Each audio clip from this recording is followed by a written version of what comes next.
Hey. Yeah, you. The person eating a salmon poke bowl right now while watching this video. That could have been me. My name is, well, I don't have a name. I'm a salmon. Encore Hinkus Kisuch, if we're being fancy. Coho salmon, if you're American. Silver salmon, if you're romantic. Future bear food, if you're realistic. And if you clicked on this video expecting another soothing nature documentary with David Attenborough's voice and inspirational piano music, well, you're gonna get the truth instead. The unfiltered, unsponsored, definitely not approved by National Geographic truth about what it's actually like to be a salmon. Spoiler alert, it's a scam. My entire existence is basically a cosmic prank that evolution played 50 million years ago and just never fixed. Born in a river, swim to the ocean, get fat, swim back to the same river, have sex once, and die. That's it. That's the whole plot. No DLC, no Season 2, no redemption arc. It's like if your life goal was to return to your childhood bedroom, lose your virginity on your old bunk bed, and then immediately decompose. Except you had to swim 900 miles uphill through bear-infested rapids to do it. So buckle up, because I'm about to take you through the entire absurdist tragicomedy that is the salmon life cycle. And yes, there will be science. Because if I'm going to roast my own existence, I'm going to do it with peer-reviewed accuracy. Let's start at the beginning, which, as you'll see, pretty much guaranteed the ending. Chapter 1. Birth of a Future Corpse. I began my life as an egg, a tiny, translucent orange sphere buried in a gravel bed at the bottom of a freezing cold river in British Columbia, or maybe Alaska. Honestly, all spawning grounds look the same when you're the size of a pea with no concept of geography. My mother, who I never met, and who was already dead by the time I became conscious, had just completed the most heroic journey of her life. She swam hundreds of miles upstream, dodged bears, jumped waterfalls, and used the last reserves of her energy to dig a nest in the riverbed and deposit me and about 3,000 of my siblings. Then she died right there. Decomposed. Became river nutrients. Great start, Mom. Really set the tone for how this whole life thing was gonna go. But let's talk science for a second, because it's actually wild. Salmon like me exhibit something called natal homing or philopatry, the biological compulsion to return to the exact stream where we were born. Scientists believe this happens through olfactory imprinting. While I was still developing inside my egg, my baby fish brain was recording the specific chemical signature of that stream. Trace minerals, organic compounds, maybe a hint of decomposing ants, all cataloged like a bookmark for later. It's basically a biological GPS installed in my nose. Except instead of leading me to Starbucks, it leads me to my own death. Super useful. So there I was, incubating for about 90 to 120 days depending on water temperature. The colder the water, the longer the wait. Because why rush into a life of suffering, right? When I finally hatched, I wasn't even a real fish yet. I was what's called an 11, a weird little alien-looking thing with a giant yolk sac attached to my belly. Imagine a sentient kidney bean with eyes. That was me. For weeks, I lived buried in the gravel, feeding off that yolk sac like it was an organic Capri Sun.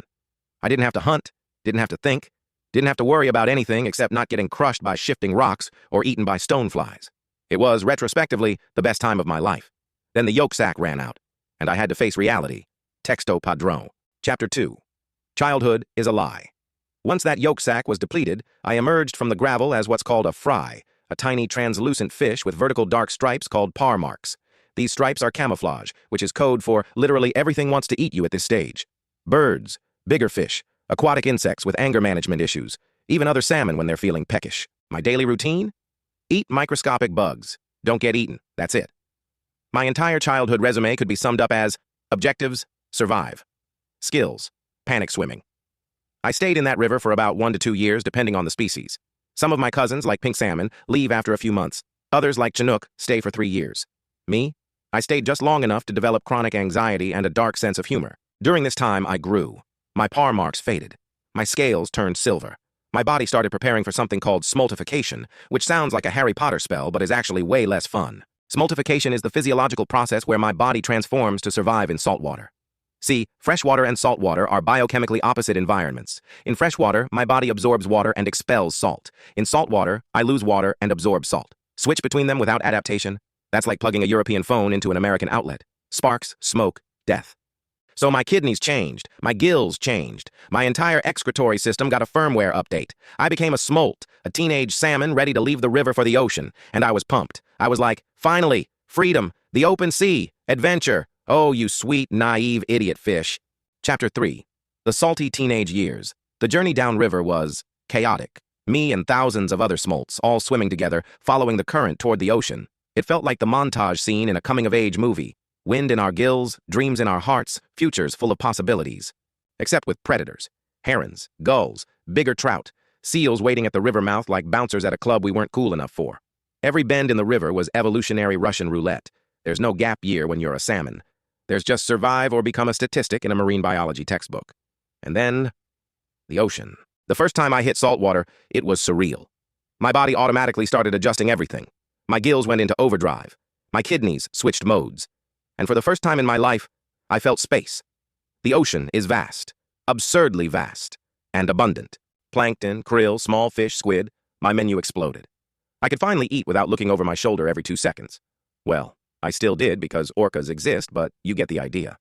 And then I grew. Fast. Plankton, krill, small fish, squid, my menu exploded.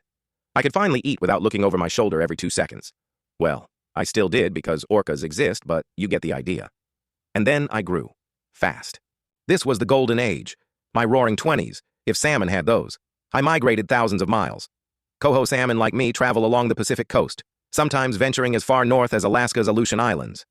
We swim in schools sometimes, solo other times. It's not loneliness. It's freedom. For 1 to 3 years, I lived in the ocean. I fattened up. I dodged orcas, sea lions, sharks. I ate. I grew. I stored energy, protein, fat, everything packed into my body like a biological battery. And here's the most absurd part. I had no idea what I was preparing for. I didn't think, oh, I better eat a lot because I'm going to need this energy later for a suicidal upstream migration. I just ate.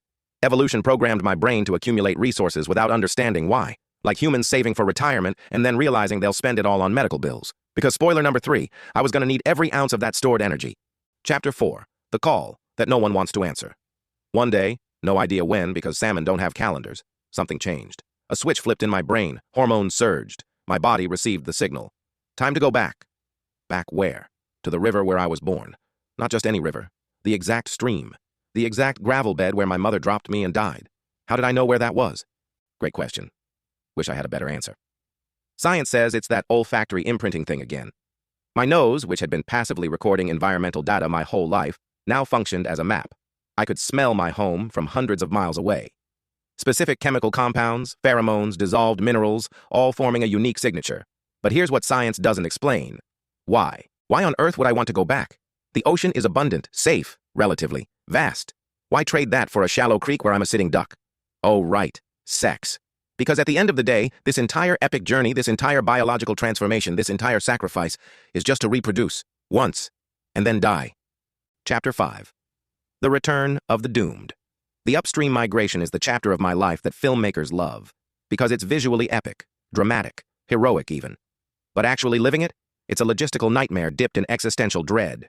First off, I stopped eating. Yes, you read that correctly. The moment I entered fresh water, my digestive system just shut down. Not like I lost my appetite. More like my body literally deactivated the eat food function. From that point forward, all my energy came from the fat and muscle I'd stored in the ocean. My own body became fuel, muscles converted to energy, fat reserves burned, protein consumed from the inside out, and the swimming. Oh God, the swimming. Rivers that I'd casually coasted down as a smolt were now vertical marathons. Swimming upstream is like running on a treadmill set to max incline that never stops. For days, sometimes weeks, sometimes months, depending on how far I had to go. But wait, there's more. Waterfalls. Yes, waterfalls. Cascades 2, 3, sometimes 5 meters high, and I had to jump them. A 5-pound fish, jumping 5 meters straight up against rushing water. The technique? Swim full speed, build momentum, launch yourself into the air, and pray you clear the ledge. Success rate? Maybe 40% if you're lucky. The rest? Slam back into the water, get bruised, try again. Or die trying. And then, there were the predators, bears. Grizzly bears and black bears literally line up along rivers during migration season. It's like Black Friday, except we're the products on sale. They just stand there, mouths open, snatching salmon mid-jump like popcorn. I watched 12 of my cousins get mauled in one afternoon. And eagles, ravens, otters, wolves, humans with fishing rods who call it sport, all waiting, watching, hungry. Meanwhile, my body was deteriorating in real time. My silver ocean scales turned blood red, the iconic spawning coloration you see in nature docs. My jaw began to deform, growing a hooked shape called a kype. Why? To fight other males for mating rights. Romantic? Not exactly. My immune system started shutting down. Fungal infections spread across my gills. My flesh began to break down, but I kept swimming. Because what else was I going to do? Turn around? Go back to the ocean? Nope. The biological programming was absolute. Return, reproduce, die. Chapter 6. Sex, Lies, and Gravel Beds. I finally made it. The exact stream where I was born. I recognized it by smell, by the current, by the rocks, everything precisely as my embryonic brain had recorded years ago. And there they were, the females, Females who'd made the same hellish journey, exhausted, red, deformed, but determined. They started digging nests in the gravel with their tails. These are called reds, hard work, meticulous. They'd beat their tails against the riverbed, clearing out a depression where they'd lay eggs. And me? I had to compete with other males for the privilege of fertilizing those eggs. Fights, biting, ramming. Bigger males dominated. Smaller males tried to sneak in. Some males, called jacks, returned to the river younger and smaller, betting on a stealth strategy. Fertilize eggs without fighting. Me? I fought, and I won, sometimes. When a female released her eggs, thousands of bright orange ova tumbling into the red, I released my milt sperm over them. External fertilization, zero intimacy, pure evolutionary function. No candlelight, no small talk, no, I'll call you, just release, float away, done. And then, nothing. We just stayed there, exhausted, dying. Chapter 7, the end, or at least I didn't pay taxes. My muscles were gone, consumed for energy. My skin hung in tatters. Fungi grew on my gills like moss on a rotting log. My body, once a silver torpedo of precision, now looked like a zombie fish from a horror movie. Some salmon die immediately after spawning. Others linger for days, drifting through the river like ghosts. I was the second kind. I floated there, watching other salmon arrive, watching the eggs I'd helped fertilize get buried in gravel, watching life continue, while I died. Because Pacific salmon like me are semmelparous. We reproduce once and die. Unlike some Atlantic cousins who can survive and return from multiple spawning runs, we get one shot, one journey, one purpose. And after that, decomposition. But here's the plot twist. My death isn't meaningless. When my body rotted in that river, it released nutrients. Nitrogen, phosphorus, carbon, ocean-derived nutrients brought back into the freshwater ecosystem. These nutrients feed algae, which feed insects, which feed the fry, including my own offspring. My dead body literally fertilizes the river where my children will grow. Poetic? Maybe. Fair? Absolutely not. Scientists have discovered that forests near salmon-spawning rivers grow significantly larger because of the marine nutrients our corpses provide. Bears drag our bodies into the woods. Eagles drop pieces. Trees absorb the nitrogen. The entire ecosystem feeds on us. We're not just fish. We're nutrient delivery systems. Biological Amazon Prime. But the package is our own corpse. Epilogue. A cosmic punchline. So, that was my life. Born in a river. Swam to the ocean. Grew up. Came back to the same river, reproduced, died. And you know the funniest part? My kids are going to do exactly the same thing.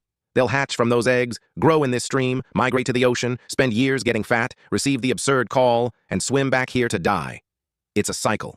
Perfect. Inevitable. Absurd. Evolution spent millions of years refining this process, ensuring salmon like me imprint on our natal streams, develop powerful muscles, store enough energy, stop eating during migration, all synchronized with clockwork precision. Why? Because it works. It doesn't need to make sense, doesn't need to be fair, doesn't need to be comfortable. It just needs to work. And it does. Millions of salmon every year making this journey, dying, fertilizing rivers, feeding bears, eagles, entire forests. It's a system, a brutal, efficient, indifferent system. And I was a cog in it. Important? Maybe. Replaceable? Absolutely. And you know what? That's fine. Because look, life is like this for everyone. Humans, salmon, bacteria. We're born, we grow, we struggle. We reproduce, we die. Some with more comfort than others. But in the end, we all become fertilizer. The difference is, I at least did it with style. I swam thousands of miles, jumped waterfalls, faced bears, lived in the vast ocean, came home. How many humans can say they lived that intensely? Most spend their entire lives in concrete boxes, eating processed food, staring at screens, complaining about Mondays. Me? I lived every second fighting, feeling, existing. Yeah, I died young, died painfully, died alone in a freezing creek being eaten by fungi. But I died complete. I fulfilled my biological purpose, contributed to the ecosystem, became part of something bigger than myself. And honestly, that's more than most species can say. So next time you eat salmon at a sushi restaurant, remember, that fish on your plate could have been me, could have jumped waterfalls, could have dodged orcas, could have fought bears, could have had dreams. Well, not dreams. Salmon don't dream, but impulses. Very strong evolutionary impulses. And then it ended up as a California roll, which depending on your philosophy is either tragic or hilarious. I'm going with hilarious. Because if you can't laugh at the absurdity of your own existence, if you can't find humor in the cosmic joke that is life, then what's the point? We're all just swimming upstream until there's nothing left to flap. Might as well enjoy the current while it lasts. Thanks for watching. If you enjoyed this existential fish crisis, subscribe for more content where I question the meaning of life through increasingly specific animal metaphors. Also, RIP to all my salmon homies. You were real ones. Literally. You were real fish, and now you're nutrients. Circle of life, baby.